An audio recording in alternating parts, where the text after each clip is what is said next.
పట్టణంలో ప్రధాన రోడ్ల మీద ఆవులు విపరీతంగా గుంపులుగా అడ్డదిడ్డంగా మరి వాటి వల్ల ప్రజలకి ఇబ్బంది కలుగుతుంది, వాటికి ఇబ్బంది కలుగుతుంది.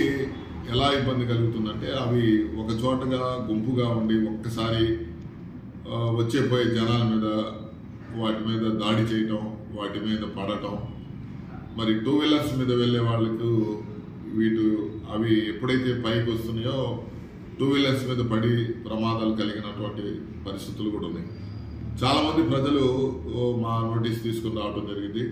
అదేవిధంగా చాలా పత్రికల్లో కూడా రోడ్డుకి అడ్డదిడ్డంగా ఉండి ఇబ్బందికరంగా ఉన్నాయనే ఆలోచన కూడా తీసుకురావడం జరిగింది.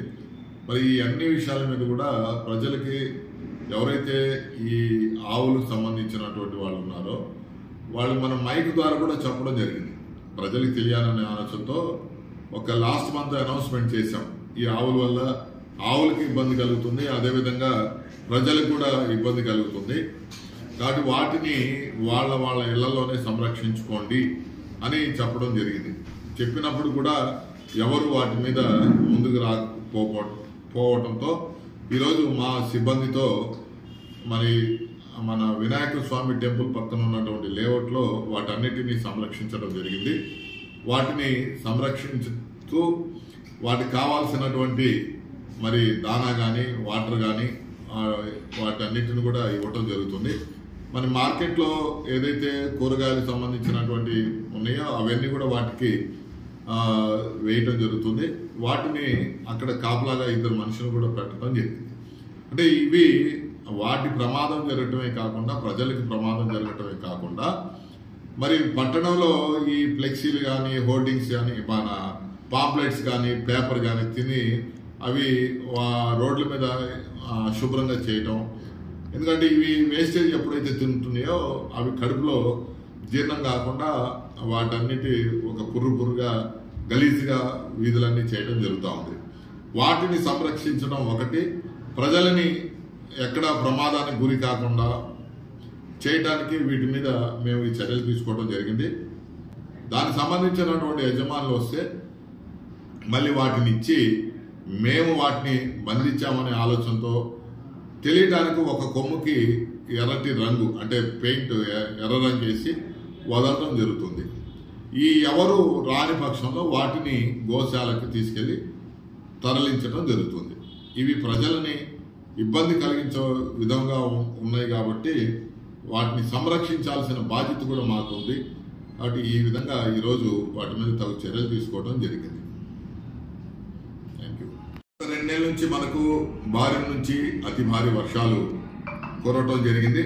దీనివల్ల ఖాళీ స్థలాల్లో కావచ్చు, మరి మన ఇళ్ల మధ్యలో ఉన్నటువంటి స్థలాలు నీళ్లు నిల్వ ఉండటం, మరి అశుభ్రంగా ఉండటం, దానివల్ల దోమలు ఉత్పత్తి అవ్వడం జరుగుతూ ఉంటుంది. మరి ఎవరైతే ఈ ఖాళీ స్థలాలు ఉన్నటువంటి యజమానులకి నోటీసులు ఇవ్వటం జరిగింది.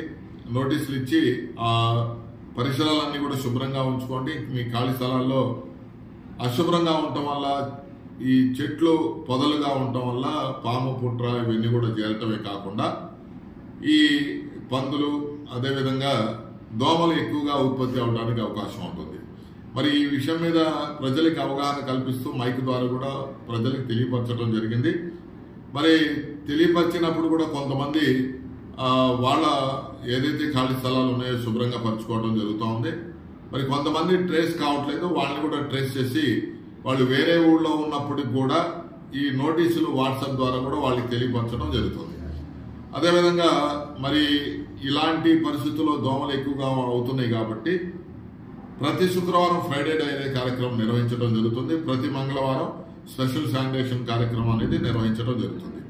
ఇందులో భాగంగా ఏఎన్ఎంస్, శానిటేషన్ సంబంధించినటువంటి సెక్రటరీలు, మేస్త్రీలు, వర్కర్లు అందరూ కలిసి ఈ ఫ్రైడే డైరీ కార్యక్రమం నిర్వహించడం, అదేవిధంగా ఎక్కడ కూడా నిల్వగా ఉన్నటువంటి ప్రాంతాల్లో మలాతీన్తో స్ప్రే చేయించడం, ఎబెక్ట్తో స్ప్రే చేయించడం, మడ్డి ఆయిల్ అనేది వేయటం, ఇలాంటివి చేయటం వల్ల ఏమవుతుందంటే దోమలు లార్వా ఉత్పత్తి కాకుండా గుడ్లు ఏదైతే పెట్టినా వాటిని వెంటనే వాటి మీద మనం ఎప్పుడైతే ఈ స్ప్రే చేస్తామో గుడ్లన్నీ కూడా దోమలు కూడా చనిపోవడానికి అవకాశం ఉంటుంది.